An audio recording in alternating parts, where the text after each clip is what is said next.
Hey guys, Hosea bringing you another video. Now welcome to my discussion and everything about preseason 2020 and obviously the changes that are coming to League of Legends, particularly the map Summoner's Rift. Now it's obviously called Rise of the Elements, and yes, I was at the London celebration and we experienced this live and everything, found out a lot about it. And last couple of days, I've been having a lot of people go, Huz, make the video. I need to know what you think, which, is very cool. And it's nice that people wait to see what I think about it. And I've pretty much held off from this point. If you watch the London event video, I said I'm not going to say much. I'm going to wait until this video. So here we are.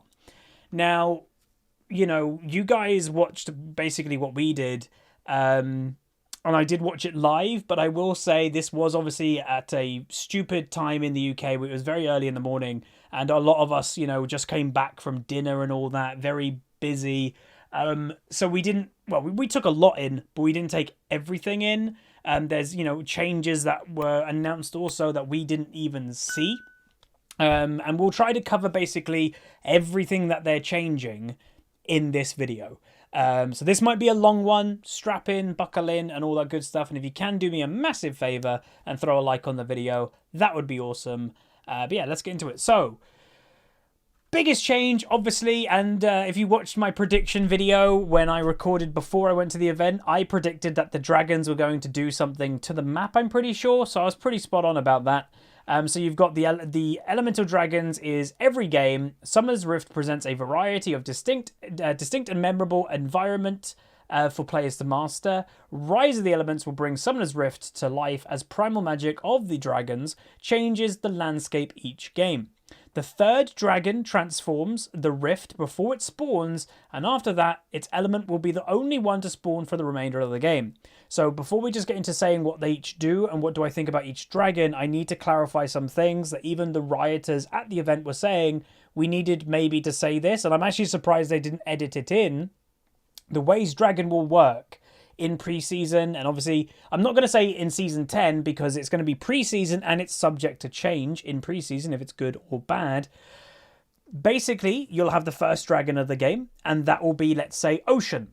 The second dragon of the game cannot be the same as the first dragon of the game, and the third dragon of the game, the one that obviously the element is going to take over the map, cannot be the same as the first or second dragon. So for example, if you go Ocean is the first dragon, it cannot be Ocean number 2, and it can't be Ocean number 3. Then it goes Infernal. So there's Ocean, then Infernal. That means the next dragon cannot be Ocean or Infernal. Let's say it's Mountain. So it'll go Ocean, Infernal, Mountain. When that dragon gets killed, the mountain effect will happen. And then the remaining dragons of the game until I guess the 35-minute point until Elder Dragon will then be mountain, whatever. So yeah, like that's something to clarify. So if you get Infernal Dragon as first dragon, it's the environment is not going to become the Infernal Rift. It's going to be something else. So yeah, just thought I'd clarify that because they themselves said they should have done a bit better there.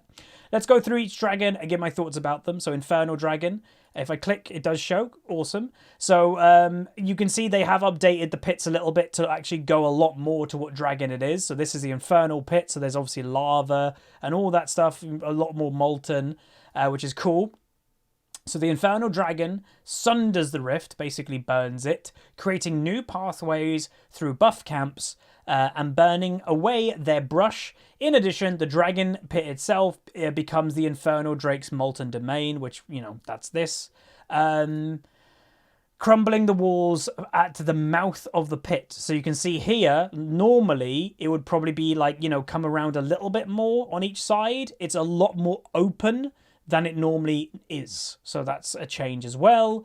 So new paths make opportunities for a quick flank or sidestep for your opponent that isn't expecting. And obviously when the Infernal takes over, this is what's going on. Now, just to make the point clear, these Infernal Dragons are only gameplay-wise affecting 5 areas of the map. So it's not like everywhere changes, it's 5 places. So that's the Dragon Pit itself.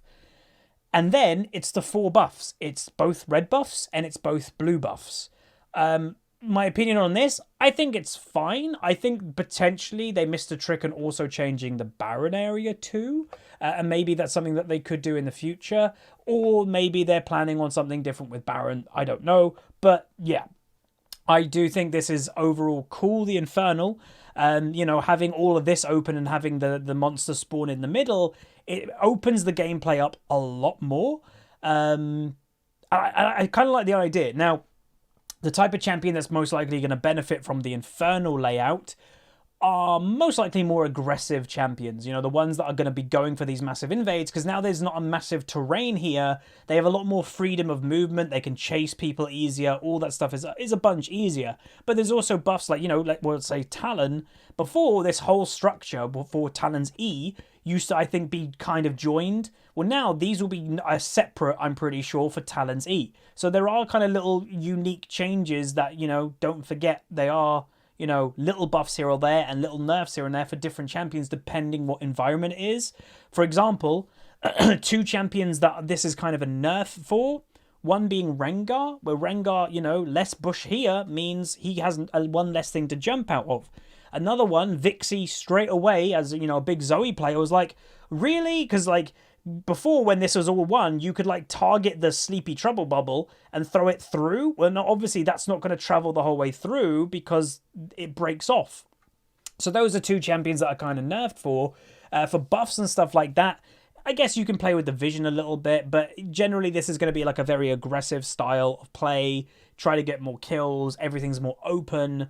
So yeah, I actually see this as a pretty cool thing. Again, I met Vikaru at the event. I might have said that wrong. My mouth's very dry at the moment, but he loves Ornn Jungle, which I was like, okay.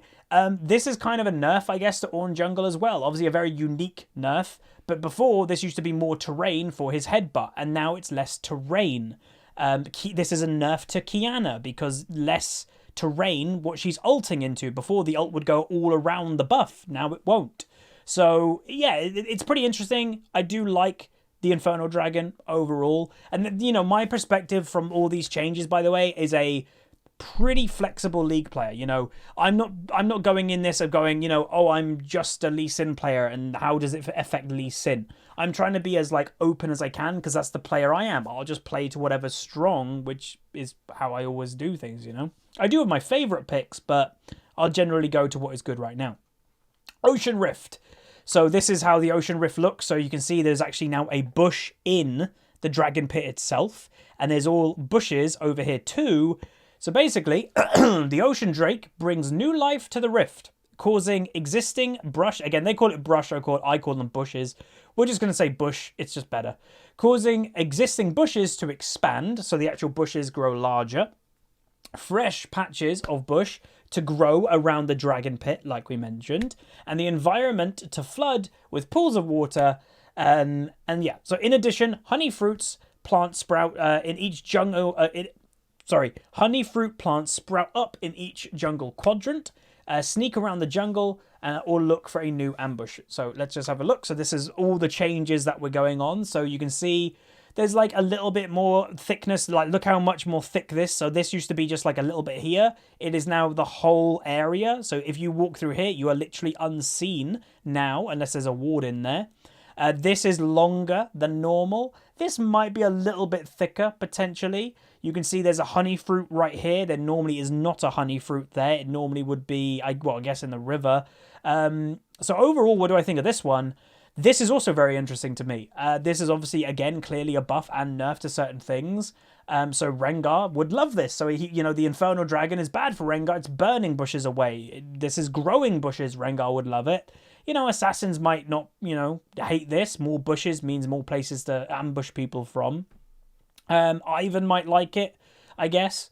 But yeah, I think it's pretty interesting. You know, with playing League for so long in the same design, I overall just having a different layout every game might be fun because you're going to have to adjust your gameplay to it. You know, I've never thought about, you know, yeah, before it's like, oh, are they here?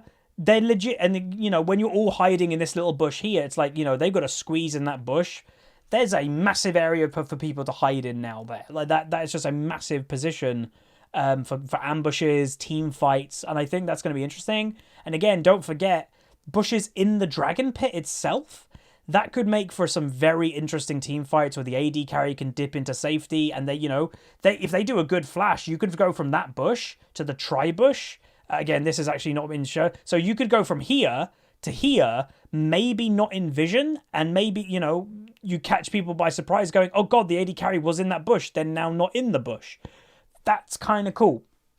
So overall, I like it. Again, you can kind of tell I'm pretty positive about a lot of these things already. So let's go on to the next one. Move that over there so you can read it.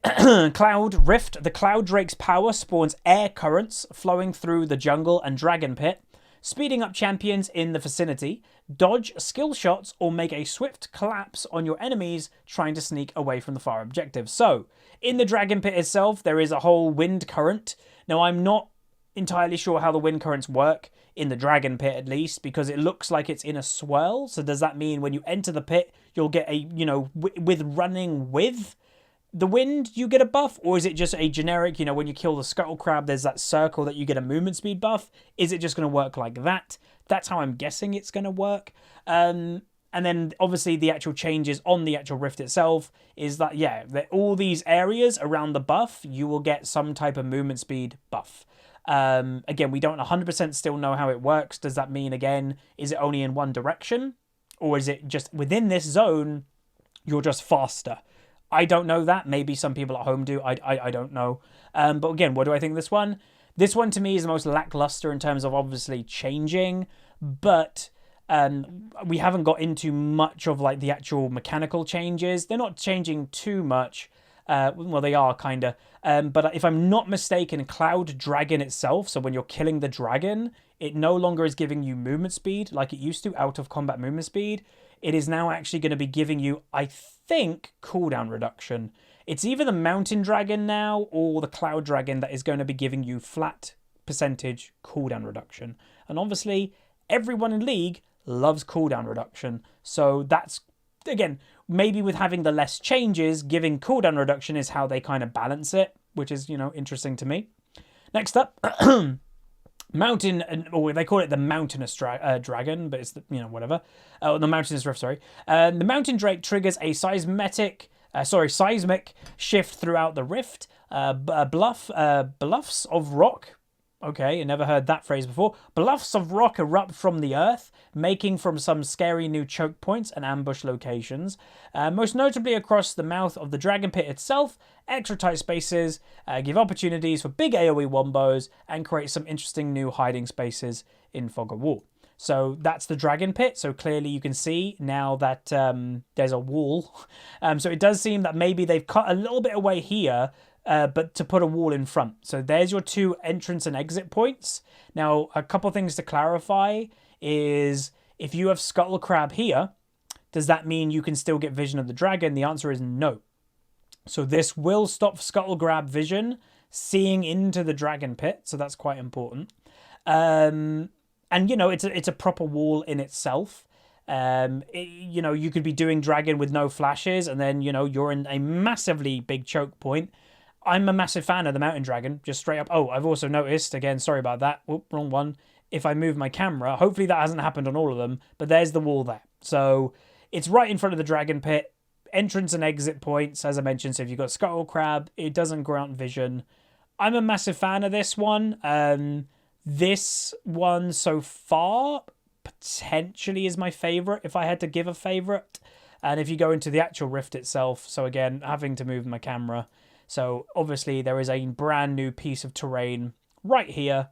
I'm not sure if anything's changed here. Like this potentially looks maybe a little bit more. I don't know. Again, it's just maybe it's playing games on us mentally. But there is also a piece of terrain at the bottom too. Again, making it really awkward to do this. But you can see down here there is also a new wall breaking up, I guess, both of the entrance and exit points, I believe. So pretty cool. So again, not crazy changes, but enough, I'd say, to make a kind of bigger impact on the map as a whole of League of Legends. So, yeah, they're all, I think, like right to say, I'm pretty sure they're all symmetrical. There's no advantage of the terrain or whatever on either side. So overall, yes, I'm a fan of this so far. the Rift changing, I think, is good. This, again, weirdly, one of the big things that, you know, even I've been complaining about for the past few years is Riot is making a lot of things more casual. This, to me, actually doesn't feel casual. This actually feels quite hardcore, because a casual player, if they only have one map, can just get used to that one map, and there you go. But now, the better player you are, the better you'll adapt to the game based on what the Rift is doing. And I think that's great. And I think the better players here are going to be rewarded the most for using these terrain changes in the right way. So yeah, massive positive in my book. Very happy, looking forward to try it out. Obviously, we're not even that far away. We're about 3 weeks away from preseason. You know, there's less than 3 weeks until season 9 is done. That's crazy. Like, you know, it's been a pretty bad season. I think most of us can agree. But hopefully with this change, a little bit of life will be brought back onto the Summer's Rift itself. Next up, we actually have the buffs itself. So they do mention it, like I said earlier. Were they going to? Yes. So, Infernal Might for Infernal Dragon. So, gain a percentage, increase attack and ability power. It's the same. Ocean Dragon, regenerate percentage of missing health every second. It's the same. So the Cloud one, as we mentioned, gained cooldown reduction. Oh, so it's a bit different. Gain cooldown reduction for your ultimate ability. So only your ultimate ability is going to be gaining CDR. So obviously some champions will prefer this and others won't. For example, let's say Udyr, kind of pointless. But for Karthus, amazing. So I think that's going to be overall really good for most champions in League. Because, you know, considering that especially modern champions are very reliant on their ultimate, it seems. Yeah, that's pretty big. And then also Mountain Dragon has also changed. Instead of giving you structure damage, it is now giving you armor and magic resist instead. So you'll be tankier the more mountains you get. So they're saying stacking buffs to your team when killed, but some buffs are now different here. When a team kills their 4th elemental dragon, instead of stacking their elemental buff, they'll gain a powerful dragon soul from the dominant dragon. Dragon souls persist through death and last the remainder of the game. So if I'm not mistaken how this works is whichever team gets to their 4th dragon first. So you know, the enemy team could have 2 dragons, but you've killed 4, you get the buff. Whichever team just gets to 4th dragon first. You don't have to have 4 of the same dragon. It's just 4 dragon kills. You'll gain the soul of whatever the map is becoming. So, you know, earlier we said the map will change to what the 3rd dragon is. So if the 3rd dragon in the game is Infernal, you will get the Infernal Dragon Soul when you kill your 4th dragon. Again, pretty easy to understand. So if you've killed your 4th dragon and the environment is Infernal, that means you get this, and that means the buff that you get is every 3 seconds, your next attack or damaging spell creates a small AoE explosion, dealing adaptive damage that scales with bonus attack damage, ability power, and bonus health. Pretty powerful. Obviously, again, I think some people may be like, this sounds OP. They're supposed to be, right? League of Legends is always been, you know, Baron has been the big thing that has made the game, like, deciding. It seems to me that they're trying to shift that to dragons a lot more. Obviously, the whole Summoner's Rift is changing to dragons. So these are supposed to be very strong. But obviously hard to get, you know, with everybody in the game, all 10 players supposedly focusing more on the dragon. It's going to be really hard for a team to get to 4 dragons before the 35-minute mark, I believe, is still the case. So yeah, like if you let people get there, it's kind of like, you know, you've lost control. So if the Ocean Dragon is the soul you're getting, dealing any damage triggers strong health and resource regeneration for 3 seconds, and damage to minions provides less regeneration.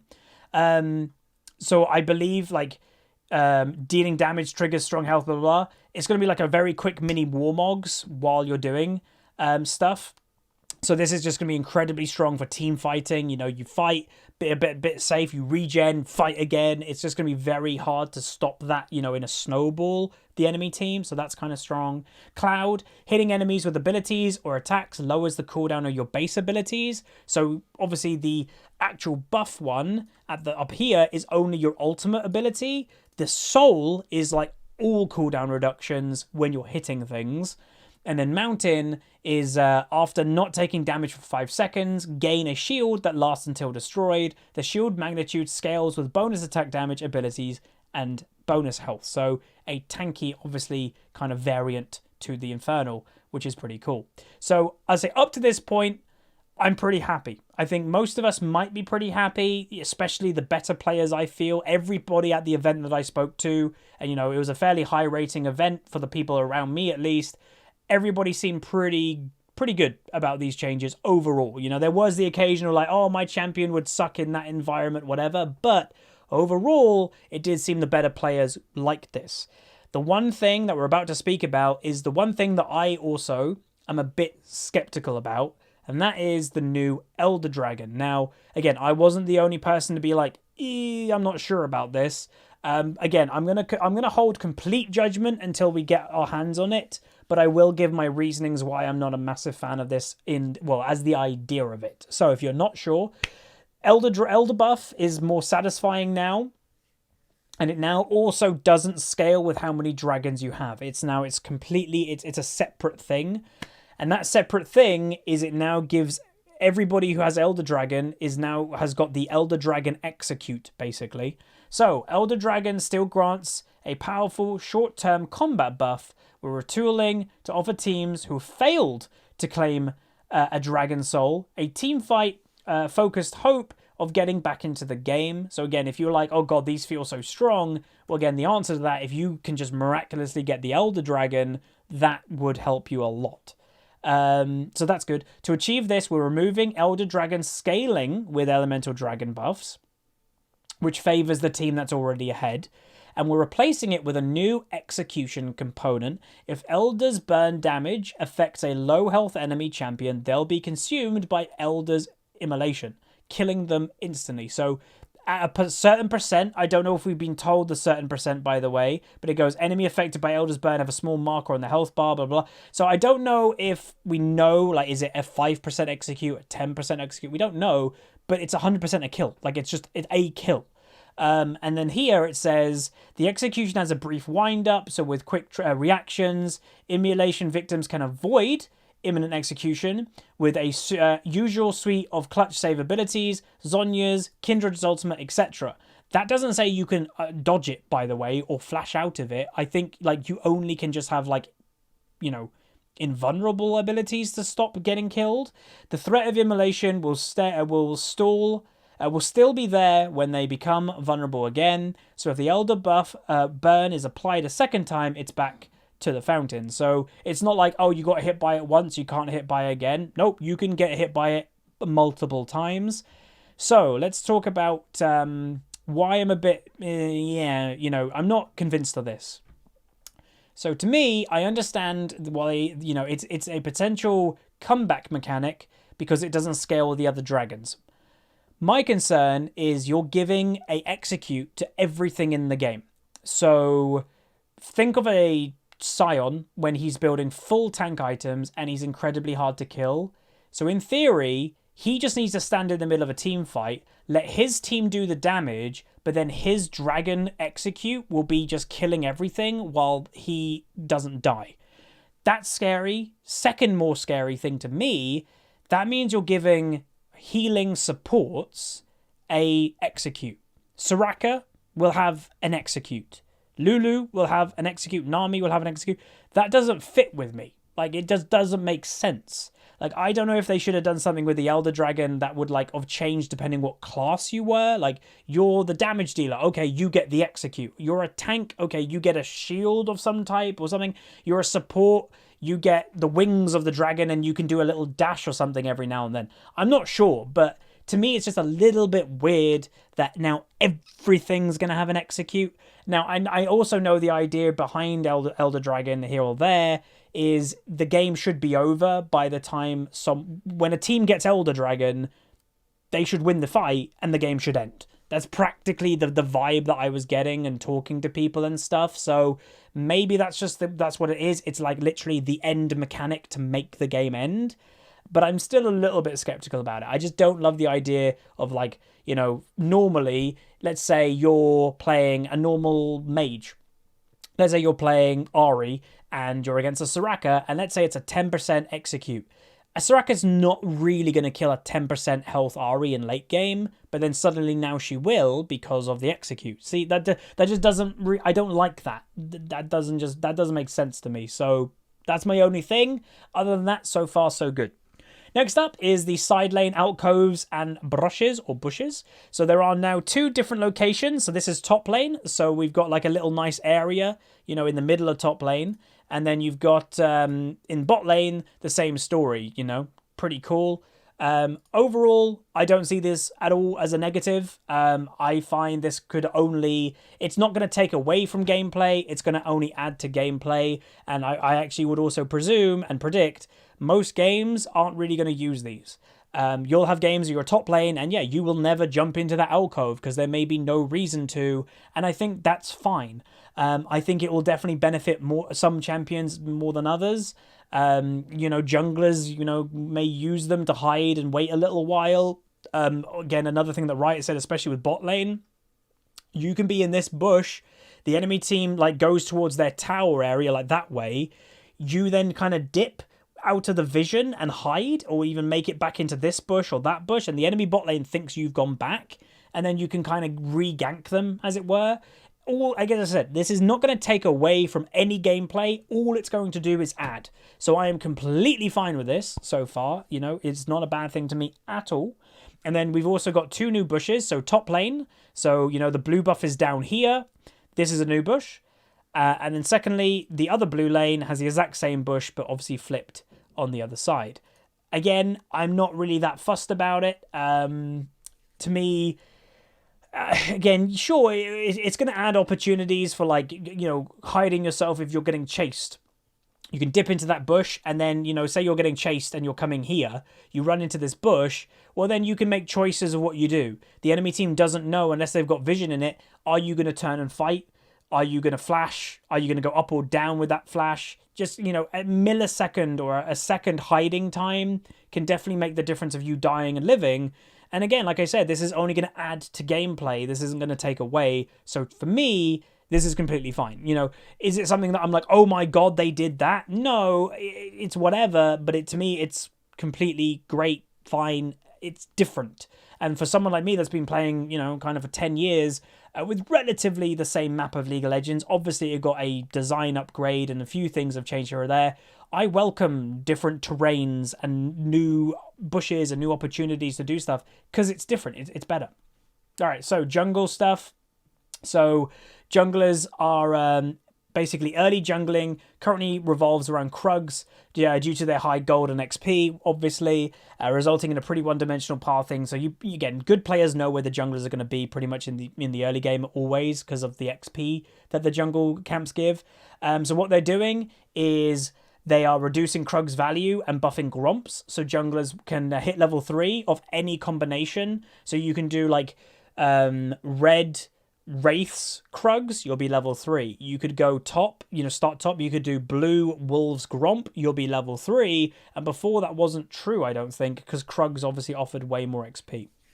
Next up is top lane. So, you know, I quit top lane because of this literal word, influence. Top lane doesn't have a lot of influence most of the time, even though I do love the lane. So, for a high stakes solo lane, top hasn't been able to translate a lane win into effective mid and late game carry for their team, particularly in higher levels of play.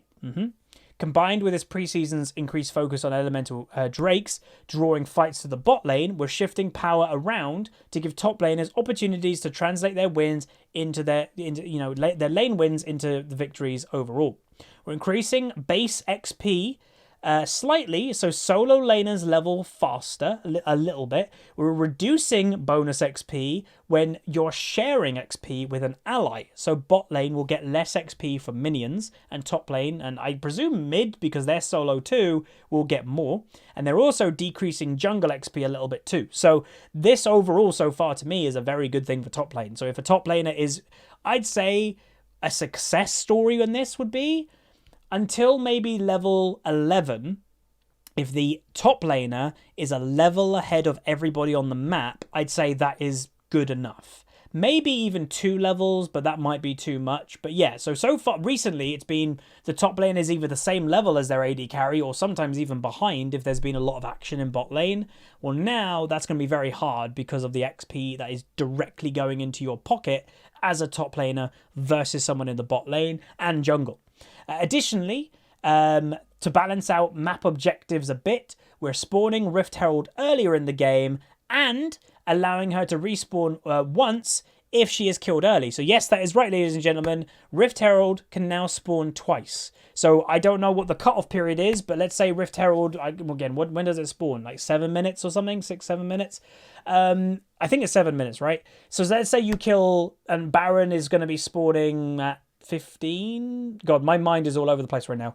Let's say you kill Rift Herald by 11 minutes in the game, 12 minutes in the game, and the game warrants, okay, that was pretty early. It'll respawn again, and then you can get another Rift Herald. So doubling really the objectives in the early game for top lane. So as someone that does love top, again, top lane is actually still technically my most played lane this season. I'm all for this. This is great. I do think this has been needed for a while. I love the XP changes because even, you know, when you're going to as a top lane and you're making a teleport play, a lot of the time it doesn't feel great because you're as strong, if not weaker, than the enemy AD carry by level 5. You're like, oh god, is this a good idea? But if I'm level 6 and let's say the enemy AD carry is just got level 5 or they're level 4, it's so much more of a threat. And what, you know, the word, so much more of an influence top lane has, as you know, using their dominant lane phase. So if you are winning lane, you'll now be ahead of XP a lot, and that should help a bunch. This also means, by the way, that and this is, you know, it hurts my heart saying this, I'm gonna have to freeze lane more in top lane, especially because and mid, but more top. Because if top laners are getting more XP per minion, and if you are denying that XP from your top lane opponent, that's huge. So this is where, you know, top lane is going to be a lot more about freezing and stuff, which isn't even mentioned. But that's already something that I can tell. So freezing your lane opponent out, starving them of XP, getting 2 levels ahead of them, then doing a Rift Herald, going back to top lane, using the Rift Herald, getting plates early, then start freezing again, get ahead even more in levels, do another Rift Herald, use that Rift Herald, blow up the tower, and boom, you've just snowballed top lane. That to me is good. Overall, very happy about that. 10 out of 10. Next up, we got support items. So again, not going to go crazy in depth into these because I'm not a support player. But in essence, from what I can tell, is that they are removing one of the support items. I can't remember which one though. Refreshing support choices in the shop. They'll be less poachable and have an expanded quest system that should be more satisfying overall. We're also reducing the current complexity and rules bloat of the lineup. So if you're wondering, by the way, what does less poachable mean? They don't want solo laners and people that aren't a support buying support items. That's what that means. Because, you know, there have been instances of a gangplank taking a support item top lane or something. They do not want that. Next, towards the goal of creating more satisfying items, supports will no longer have to upgrade the starting items in the shop. Instead, the quest system now automatically upgrades their items into the 2nd and 3rd tiers when the milestones are reached, and the warding passive baked into the upgrade. So tier 1 is the starting stats and gold regeneration passive. Tier 2, stats improved and you get 3 wards, and when it's tier 3 is a major stats upgrade, so you know, that must be a lot, and a full ward capacity, and the gold generation now is removed because by then you shouldn't be needing that. The unlocks this unlock supports to begin progressing towards their item builds without having to spend their first 1,500 gold on completing their economy item. These starting supports items won't carry as much stats as before, because obviously you're getting stuff for free, but we think this is a fair trade-off for the jumpstart supports are getting on their other items. So they are removing the ancient coin that is going, and that leaves Spell Thieves and Targons. So to me, this is going to be pretty cool. So there now are 2 variations on each of the support item. So that there's 2 spell thieves, I guess. So one is for high AD, low HP. The other one is for higher HP, high AP, low HP. And that will just probably determine which champion you're playing. Or you're playing Pike and you bought a spell thief for some reason, we'll give you the high AD, low HP, for example. And then obviously the same with Targons too. When assessing the play patterns of the income passives, Targons and Coins both encourage a safer, more sustained, focused playstyle compared to Spell Thief's aggressive one. To simplify the support item system, we're removing Coin and allowing ranged champions to use the Execute for Targons. So if you want to play passive, and you're a Janna player and you always used to buy Coin or something, you can now buy Targons instead. You don't have to run Spell Thieves. Targons now can work, which is cool. Finally, we're adding a new poaching rule that significantly reduces the gold you get from minions if you're farming them consistently. This tuning, the tuning we want, should still allow supports to secure a last hit every now and then,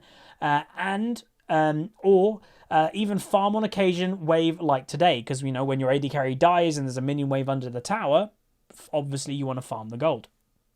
The penalty only kicks in if item holders begin farming like non-supports. The new rule also allows us to remove current anti-poaching mechanisms on spell thieves, so that's pretty good overall. So again, they're doing that to stop solo laners buying them because it has happened in the past.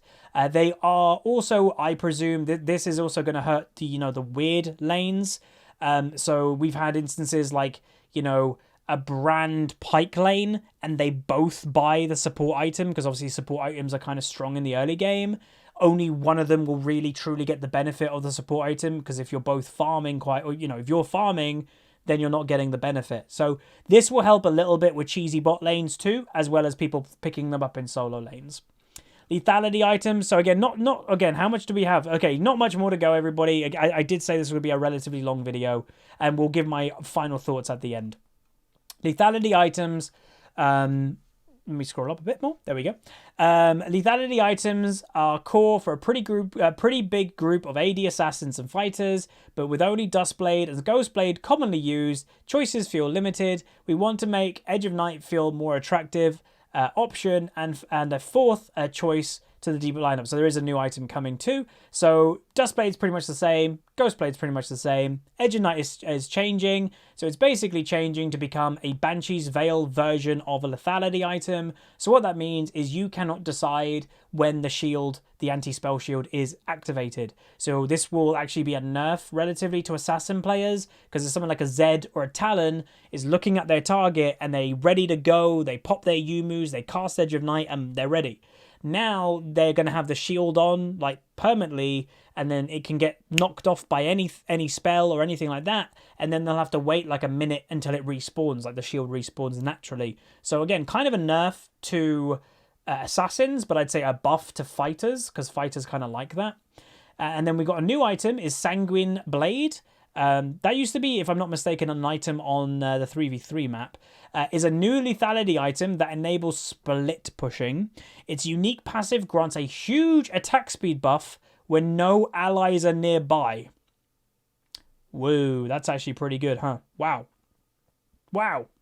So that's going to be great for a lot of top laners. Like, think about it. If you know, Renekton would even use this because he likes split pushing, but he also likes team fighting, but it would still benefit him in a team fight. But, kill your lane opponent in the 1v1, then join the team fight. So that's cool. Obviously, the likes of Tryndamere, maybe, if he wants lethality.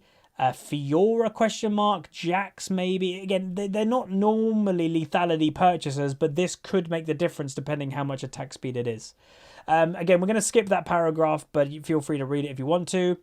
Other items, this is something that I'm personally happy about, is we are removing Spear of Shojin.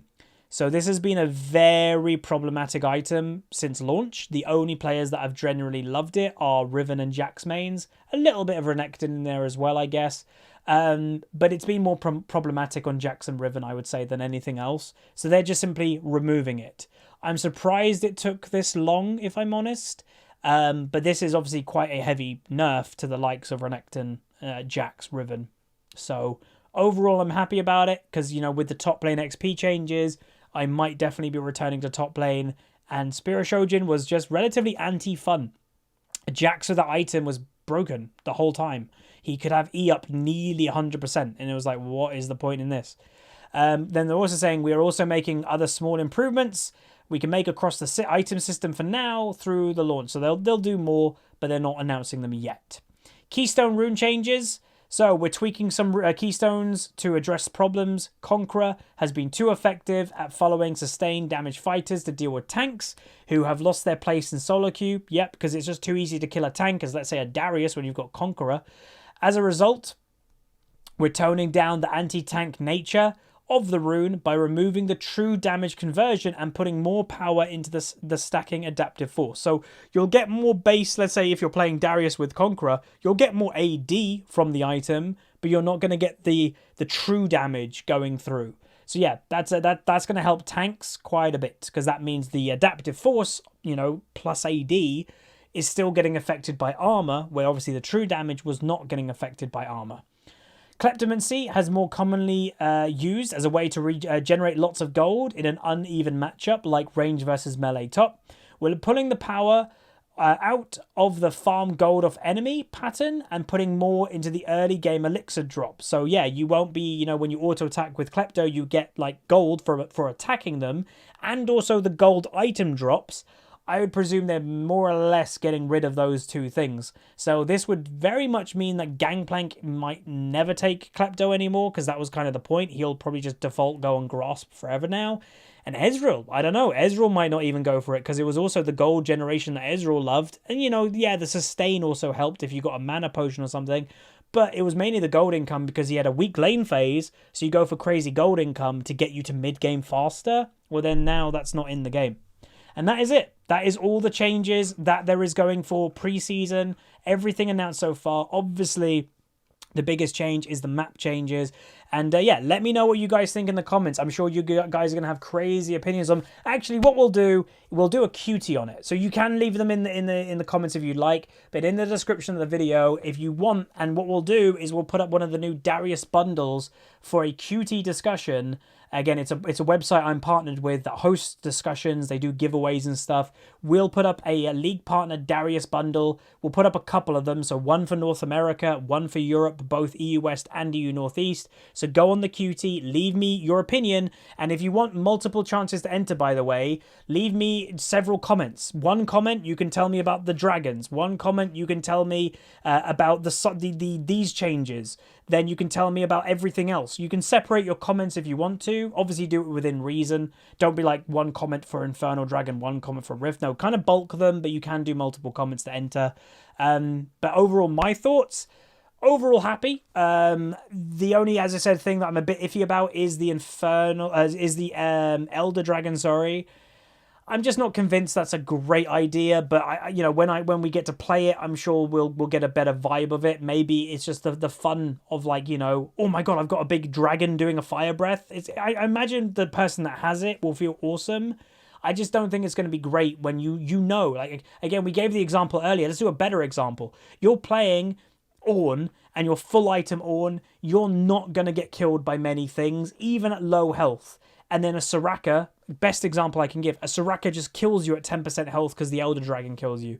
I just don't think that's going to feel very good, because she shouldn't be able to kill you, right? Like, in any world, that shouldn't happen, but it is enabled because of the Elder Dragon. I just don't know if that's healthy, is the word I'd say.